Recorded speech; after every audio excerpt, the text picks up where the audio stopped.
हाँ hello student, आज vector lecture 15 है। Equation of a line through a given point and parallel to a given vector B.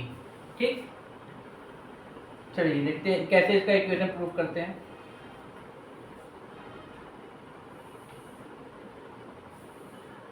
ठीक, ये origin point हो गया, ये एक्स एक्सिस हो गया, ये वाई हो गया, ये जेड हो गया। ठीक है, अब यहाँ पर कोई एक लाइन है, ठीक है, और जब लाइन में दो पॉइंट होंगे, ठीक है, मान ली दो पॉइंट हो गया, मान लीजिए दो पॉइंट हो गए P, एक P हो गया और एक A। ठीक, अब जब दो पॉइंट है तो इसके पोजीशन वेक्टर भी बनेंगे। तो इसका पोजीशन वेक्टर बनाएंगे, इसका A इससे मिला दिया, इसको इससे मिला दिया। ठीक है, और इस लाइन में क्या क्या है, इसके एक पैरेलल वेक्टर भी है, तो एक पैरेलल वेक्टर बना दिया। ये आपका B वेक्टर है। ठीक, तो ये आपका मान लीजिए ये आगे हो गया आपका A vector magnet modulus of OP, और ये ओ हो गया आपका मॉड्यूलस ऑफ आर वेक्टर। ठीक है, एपी वेक्टर को ये लिख सकते हैं ना, ओपी वेक्टर माइनस ओ ए वेक्टर। ठीक, ये लिखा जा सकता है, नहीं लिखा जा सकता है। तो एपी वेक्टर, ओबी वेक्टर क्या लिख सकते हैं आप, इसका आर वेक्टर, ओ ए क्या है, ए वेक्टर। ठीक, तो एपी वेक्टर आपका आ गया एपी वेक्टर आ गया आर वेक्टर ये। ठीक, और इसका एपी वेक्टर पैरेलल क्या है, बी वेक्टर। ठीक है, अब आपको अच्छे से पता है एपी में अगर हम किसी का मल्टीप्लाई लैम्डा करा सकते हैं, कोई भी वेक्टर हो अगर उसमें कांस्टेंट का मल्टीप्लाई करा दे तो उसमें कोई डिफरेंस नहीं आता, सिर्फ मैग्नीट्यूड में डिफरेंस आता है। बाकी इसके डायरेक्शन, बिल्कुल डायरेक्शन इसका वैसे ही का वैसा ही रहता है, डायरेक्शन में भी कोई परिवर्तन नहीं है, मतलब चेंजमेंट डायरेक्शन में कोई नहीं आता है। ठीक है, तो जैसे आप ए पी ये है, तो लैम्डा अगर यहाँ लैम्डा ए पी कर दें, R vector minus A vector हो जाएगा, है। तो A P vector equal to lambda B vector. तो बी वेक्टर जो है उसमें हमने कांस्टेंट का मल्टीप्लाई करा दिया लैम्डा का। ठीक, और हमने बता चुके हैं अगर मल्टीप्लाई करा दे किसी वेक्टर में तो मैग्नीट्यूड में डिफरेंस आता है, बाकी इसका डायरेक्शन में कोई भी चेंजमेंट नहीं आता है। इस पर अच्छी खासी बातचीत हो चुकी है पहले लास्ट वीडियो में भी। ठीक, तो ए पी की जगह क्या है, ए पी वैल्यू यहाँ से निकली है, यहाँ से आर वेक्टर, तो ये R vector minus A vector equal to lambda B vector. ठीक है, ये आ गया आपका। तो इस वेक्टर ए वेक्टर को इधर भेज दीजिए, R vector lambda B vector plus A vector. ठीक, ये आपका हो गया। ठीक है, अब कोई वेक्टर होता है, हमने आपको बता देते हैं हर वेक्टर होता है अपने पास तीन कंपोनेंट देखता है। तो आर वेक्टर जो है आपका वो है आपका एक्स आई प्लस वाई जे प्लस जेड के। ठीक है, और जो बी वेक्टर है आपका,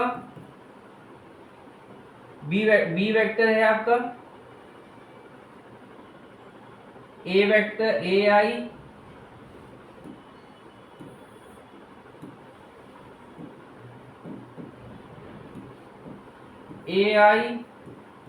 plus B J plus C K. ठीक है, और जो आपका है ए वेक्टर ये आपका हो गया x1i plus y1j plus z1 k। ठीक है, चलो ये हो गया आपका। अब ये था आपका वेक्टर फॉर्म। अब वेक्टर फॉर्म को कैसे कार्टेशियन फॉर्म में लाते हैं वो देखिए। ठीक है, चलिए वेक्टर फॉर्म को कैसे कार्टेशियन फॉर्म में लाते हैं, देखिए सबकी वैल्यू रख दीजिए। ये आपका वेक्टर फॉर्म हो गया, ये आपका वेक्टर फॉर्म हो गया।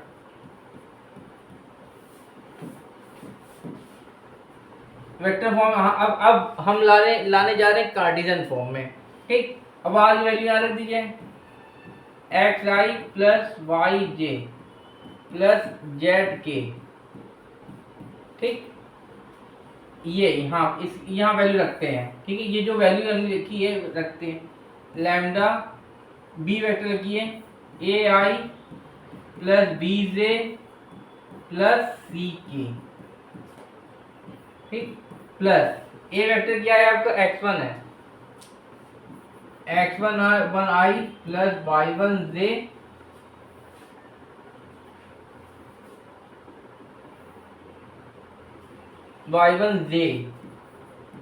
प्लस z1 के।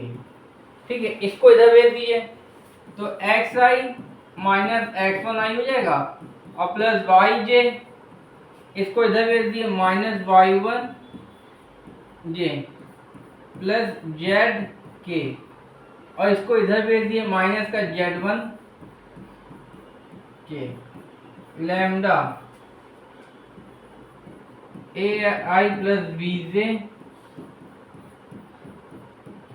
ठीक है, इन दोनों कॉमन क्या है, आई कॉमन ले लीजिए तो आएगा x minus X one plus इसमें j है तो y माइनस वाई वन और प्लस इसमें क्या है k है तो z minus Z one. Lambda A I plus B J plus C K. ठीक है, ठीक, अब इसका अब जो है इसका कंपेयर आप इससे कर दीजिए। ठीक, तो ये कुछ ये आएगा I X minus one lambda A I. ठीक, ये है तो आई से I cancel X minus X one upon A lambda. ठीक, इसी तरह ये आएगा Y minus Y one upon B lambda. इसी तरह आ जाएगा आपका z minus Z one upon C lambda. तो ओवरऑल आ जाए ठीक, ओवरऑल ऐसे लिख दीजिए x minus X one upon A Y minus Y one upon B और z minus Z one upon C equal to lambda. ये आ गया आपका कार्टेशियन फॉर्म। ठीक, ये आ गया आपका कार्टेशियन फॉर्म। देखिए R vector lambda V vector plus A vector, ये था आपका वेक्टर फॉर्म, ये था आपका वेक्टर फॉर्म, ये आपका वेक्टर फॉर्म था। और हर वेक्टर आपके पास अपने पास तीन कंपोनेंट रहते हैं आई जे के, तो आर वेक्टर ये रख दिया एक्स आई प्लस वाई जे प्लस जेड के, और बी वेक्टर था आपका ए I plus B J plus C K. ठीक, ए वेक्टर था आपका एक्स वन आई प्लस वाई वन जे प्लस जेड वन के। बस ये जो आई है ये चीज इसकी वैल्यू यहाँ पर इस इक्वेशन में रख दी, इसको इक्वेशन को दे दी, इक्वेशन फर्स्ट में यहाँ रख दी हमने। आर वेक्टर की ये वैल्यू रख दी, लैम्डा बी वेक्टर की वैल्यू ये रख दी और ए वेक्टर की आपकी ये रख दी। तो इसको हम आप देखिए इस चीज को हम इधर ले आए, माइनस एक्स वन आई हो गया, इस चीज को इधर ले आए, जेड वन के को इधर ले आए, इसको इधर लिख दिया, फिर कॉमन ले लिया तो ये बचा, फिर इसका कंपेयर इसने करा दिया तो ये आ गया। ठीक, ये था आपका कार्टेशियन फॉर्म। चलिए नोट कर लीजिए फटाफट, एक बार देख लीजिए। ये था equation of a line through a given point and parallel to. चलिए नोट कर लीजिए फटाफट। ये लैम्डा का मल्टीप्लाई इसलिए करा दिए, कांस्टेंट अगर किसी वेक्टर में कांस्टेंट का मल्टीप्लाई करा दे तो इसके मैग्नीट्यूड में डिफरेंस आता है और उसके डायरेक्शन में कोई चेंजमेंट नहीं आती है। ठीक, तो लैम्डा कांस्टेंट का मल्टीप्लाई करा दिया और एपी वैल्यू हमने यहाँ निकाल चुके थे, R vector minus A vector, बस एपी वैल्यू रख दी, आर ए वेक्टर को हमने इधर कर दिया तो ये वेक्टर फॉर्म आ गया। बस इसकी आगे कहानी हम बता चुके हैं आपको। ठीक, निकालो अपना, पढ़ो बेटा जल्दी निकालो। चलिए अब आगे पढ़ते हैं, इसको मैं साफ कर दे रहा हूँ। ठीक,